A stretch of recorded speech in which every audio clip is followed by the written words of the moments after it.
Hello students, welcome to online class. Today I explain you bookkeeping, accounting and accountancy. The term bookkeeping and accounting, often considered as same, is not correct. Bookkeeping और accounting को हम लोग क्या मानते हैं? एक ही चीज़ मानते हैं, जो कि सही नहीं है. ये दोनों ही टर्म्स आपकी क्या है, एक दूसरे से डिफरेंट है, अलग है. कैसे? Accounting is a wider concept. Accounting जो है वो आपका क्या है, वो वाइडर कॉन्सेप्ट है, बड़ा है, लार्जर पार्ट है. एंड इंक्लूड्स बुक कीपिंग, जिसके अंदर बुक कीपिंग आपका इंक्लूड है, यानी book keeping is a part of accounting. So we can say that book keeping is a part of accounting. What is the meaning of bookkeeping? Bookkeeping is a part of accounting, being a process of recording financial transaction and events in the books of account. Thus bookkeeping involves, bookkeeping जो है accounting का part है, जिसके अंदर क्या क्या आता है हमारा, किस चीज़ की प्रक्रिया है ये, रिकॉर्ड करने की. किस चीज़ को रिकॉर्ड करने की? फाइनेंशियल ट्रांजेक्शन को.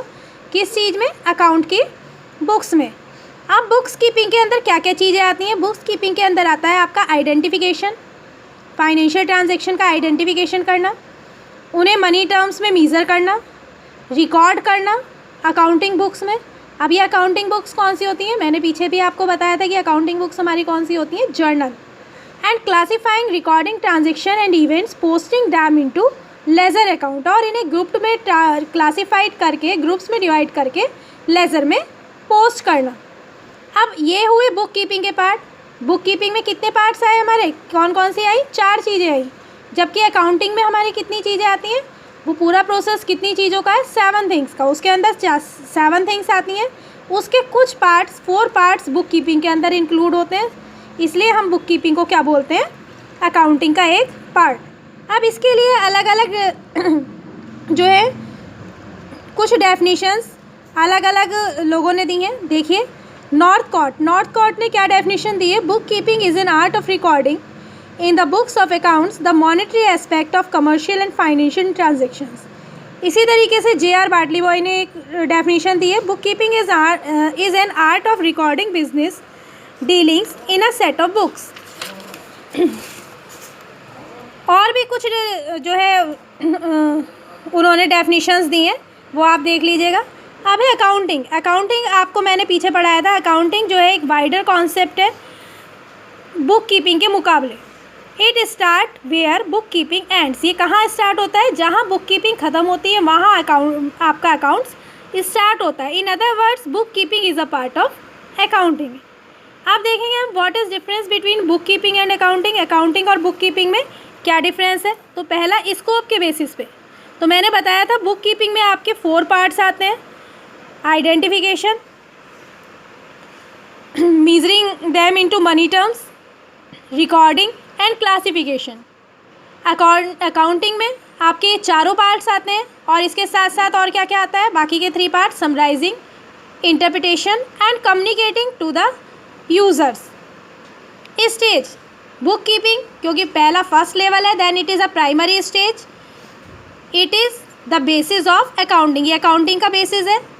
अकाउंटिंग जो है सेकेंडरी स्टेज है, और कहाँ शुरू होता है? जहाँ बुक कीपिंग ख़त्म होती है. ऑब्जेक्टिव, क्या ऑब्जेक्टिव है इन्हें बनाने का? क्या उद्देश्य है? The objective of book keeping is to maintain systematic records of financial transactions. Book keeping जो है आपका क्या है, इसका ऑब्जेक्टिव क्या है, क्यों बनाते हैं हम इसे? कि फाइनेंशियल ट्रांजेक्शन आपका एक सिस्टमैटिक मैनर में रिकॉर्ड हो जाए. अकाउंटिंग क्यों बनाते हैं? अकाउंटिंग क्यों करते हैं हम? जिससे प्रॉफिट और लॉस पता चले, बिजनेस की फाइनेंशियल पोजीशन, परफॉर्मेंस पता चले, और जो इससे रिलेटेड यूज़र्स हैं या इंटरेस्टेड पार्टीज़ हैं, उनको हम उनके बारे में इंफॉर्मेशन दे सकें. नेचर ऑफ जॉब, इसका बुक कीपिंग का क्या नेचर है? ये रूटीनली नेचर, रूटीन में डेली बनाया जाता है. और अकाउंटिंग का ये एनालिटिक एंड डायनामिक नेचर में, एनालिटिक और डायनामिक है. Performance, it being a routine work is perform by junior staff. Book keeping को कोई जूनियर स्टाफ भी परफॉर्म कर सकता है. इसके लिए कोई विशेष जो है नॉलेजेबल पर्सन की, एक्सपीरियंस पर्सन की आवश्यकता नहीं हो सकती. और accounting it being a specialised function is perform senior staff, ये सीनियर स्टाफ के थ्रू एक नॉलेजेबल पर्सन जिसने इसके बारे में पूरी जानकारी हो इसके कॉन्सेप्ट्स की, वही जो है इसे बना कर सकता है। Special skills, book keeping is a mechanical in nature and thus does not require special skills. Book keeping के लिए कोई स्पेशल स्किल्स की आवश्यकता नहीं है, जबकि अकाउंटिंग के लिए accounting requires special skills and ability analyse and interpret. तो ये हमारा क्या था, डिफरेंस था बुक कीपिंग और अकाउंटिंग के बीच का। अब अकाउंटेंसी, अकाउंट्स हमने पढ़ा एक प्रक्रिया है और अकाउंटेंसी क्या है, इस सिस्टम को जानना, इस पूरी प्रक्रिया के बारे में नॉलेज होना क्या कहलाता है हमारा अकाउंटेंसी। तो देखिए, accountancy is a systematic knowledge of accounting. It explains how to deal with various aspects of accounting. ये हमें क्या बताता है कि जो अकाउंटिंग के जितनी भी चीज़ें हैं, जो वेरियस अलग अलग एस्पेक्ट्स हैं, उनको किस तरीके से हमें डील करना है। It educate us how to maintain the books of accounts and how to summarise the accounting information and communicate it to the users. ये हमें सिखाता है किस तरीके से क्या, कि कैसे अकाउंट बुक्स को मेंटेन करना है, समराइज करना है, कम्युनिकेट करना है इसके यूज़र्स को। In other words of Kohler, Kohler ने क्या कहा है, accountancy refers to the entire body of the theory and practice of accountancy. Accounting information, accounting is a service activity. Its function is to provide qualitative information, financial in nature, about economic entities that is intended to be useful in making economic decisions. Accounting हमें किस चीज़ की information देती है, qualitative information देती है जो financial nature, जिसका क्या हो, फाइनेंशियल नेचर की हो, इकोनॉमिक एंटिटीज़ की, क्यों, जिससे इकोनॉमिक डिसीजंस लिए जा सकें। As an information system, accounting collects financial data, records it in the books of account, classifies and summarizes it to produce financial information that is communicated to its user. वही है इसमें जो अभी मैंने accounting information में बताया कि क्या करना है, इसमें हमें कलेक्ट करना है डेटा, रिकॉर्ड करना है, समराइज करना है, क्लासीफाई करना है, देन कम्युनिकेट करना है यूज़र्स को। Accounting begins with the identification of transaction of financial nature.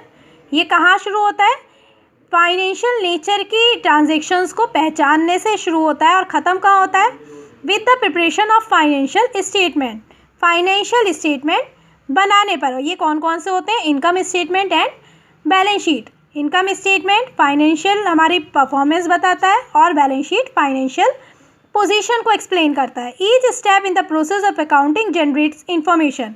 Her step पे हमें अकाउंटिंग के क्या होगी, कुछ ना कुछ इन्फॉर्मेशन मिलेगी। Generation of accounting is not an end in itself. It is a way to facilitate the communication of information to users of accounting information. ये इन्फॉर्मेशन क्या होती है, इसका कभी भी जो है एंड नहीं होता खुद। ये क्या करती है, आपको सुविधा देती है किसी को इन्फॉर्मेशन पहुंचाने के लिए इसके यूज़र्स को। अब इसके टाइप्स, कितने टाइप्स की होती है, accounting information refers to the financial statement generated through the process of bookkeeping, use of which help the users to arrive at decision, जिसके आधार पे यूज़र्स जो हैं डिसीजन ले सकें। और इसके थ्रू कौन कौन से फाइनेंशियल स्टेटमेंट बनते हैं, income statement, profit and loss account और ट्रेडिंग अकाउंट इसके अंदर आता है, and position statement, balance sheet. The information made available by the statement, इसके लिए हमारे कौन कौन से स्टेटमेंट बनते हैं, देखिए, इंफॉर्मेशन रिलेटिंग टू प्रॉफिट और सरप्लस। इन्फॉर्मेशन किस चीज़ की मिलती है, प्रॉफिट की या सरप्लस, हमें कितना प्रॉफिट हुआ या कितना surplus. Information relating to financial position, क्या बिजनेस की फाइनेंशियल पोजीशन है, and information about cash flow. Cash flow क्या है, कैश फ्लो देखिए अब इसे डिटेल में देखते हैं। फर्स्ट है हमारा इन्फॉर्मेशन रिलेटिंग टू प्रॉफिट और surplus. The income statement makes available the accounting information about the profit earned और loss incurred as the result of business operation और otherwise during an accounting period. ये income statement हमें क्या करता है, कौन सी information देता है अकाउंटिंग की, कितना प्रॉफिट हुआ बिजनेस में या कितना लॉस हुआ किसी अकाउंटिंग पीरियड के अंदर। नेक्स्ट है और इसके लिए कौन कौन से अकाउंट्स हमारे बनाने पड़ते हैं, trading account, profit and loss account, जिसके थ्रू हमें क्या पता चलता है, ट्रेडिंग अकाउंट से हमें पता चलता है ग्रॉस प्रॉफिट या ग्रॉस लॉस, और P&L account, profit and loss account से हमें क्या पता चलता है, नेट प्रॉफिट और नेट लॉस। नेक्स्ट है आपका information relating to financial position. Financial position की इन्फॉर्मेशन हमें किससे मिलती है? Balance sheet. इसके लिए हमें बनानी होती है बैलेंस शीट। बैलेंस शीट में हमारी जितनी भी एसेट्स हैं including cash and bank and जितनी भी लाइबिलिटीज़ हैं वो हमारी सारी इसके अंदर इंक्लूड होती है, जिससे हमें पता चलता है कि हमारे बिजनेस की फाइनेंशियल पोजीशन कैसी है। इसके लिए हमें क्या बनानी होती है? Balance sheet. Next information about cash flow. Cash flow से मीन्स कितना कैश हमारा आया, कितना कैश हमारा गया किसी स्पेसिफिक पीरियड में। तो cash flow statement is a statement that show flow both inflow and outflow of cash during a specific period. It is of immense use as many decisions such as payment of liabilities. Cash का हमें क्यों पता होना चाहिए कि हम अपनी liabilities कैसे पेड करेंगे, payment of dividend, expansion of business को कितना फैलाएंगे, etcetera are based on availability of cash. क्योंकि कैश के बेसिस पे हमें ये सारी चीज़ों का पता लगाना होता है, इसलिए हमें ये सारी चीज़ें कैश से जुड़ी हुई होती हैं, इसलिए हमें कैश फ्लो स्टेटमेंट बनाना होता है। नेक्स्ट है qualitative characteristics of accounting information. तो क्या क्वालिटेटिव आपकी कैरेक्टरिस्टिक्स हैं? ये है reliability. Accounting information must B reliable. कैसे होने चाहिए? रिलायबल। यदि ये रिलायबल नहीं होंगे तो क्या होगा? हमारा जो इन्फॉर्मेशन है, जो स्टेटमेंट बनाया है, वो हमें गलत बिजनेस की फाइनेंशियल पोजीशन और परफॉर्मेंस दिखाएंगे। Relevant. Accounting information must be relevant to the user. क्यों रिलीवेंट क्यों होने चाहिए? क्योंकि जिससे वो सही तरीके से डिसीजन ले सकें। जिस चीज़ की उन्हें ज़रूरत है उस चीज़ की इन्फॉर्मेशन उन्हें उस अकाउंट से मिल जानी चाहिए। अंडरस्टैंडेबिलिटी, क्लियर होने चाहिए, इजीली अंडरस्टैंडेबल होने चाहिए। ठीक है। नेक्स्ट है आपका कंपेरेबल। कंपेरेबिलिटी इस तरीके से होने चाहिए जो आपस में कंपेरेबल कर सकें। ये कंपैरिजन हमारा 2 टाइप्स का होता है, intra firm comparison and inter firm comparison. अब ये इंट्रा फर्म और इंटर फर्म कंपैरिजन क्या होता है? जो अपनी ही कंपनी के बीच में हो वो कहलाता है इंट्रा फर्म कंपैरिजन, और जो किसी दूसरे अपने सेम टाइप के बिजनेस का कंपैरिजन किसी दूसरे सेम टाइप के बिजनेस से हो वो कहलाता है आपका इंटर फर्म कंपैरिजन। अब आते हैं आपके इसके बाद यूज़र्स। तो यूज़र्स ऑफ अकाउंटिंग इन्फॉर्मेशन कौन कौन यूज़र हो सकते हैं? तो मैंने बताया था 2 टाइप्स के यूज़र होते हैं इसके, इंटरनल यूज़र्स और एक्सटर्नल यूज़र्स। तो इंटरनल यूज़र्स इसके अंदर कौन कौन आते हैं? आपके honours, management, employees and workers. और एक्सटर्नल कौन से होते हैं? Banks and financial institutions, investors and potential investors, creditors, governments and it's authorities, researchers, consumers and public.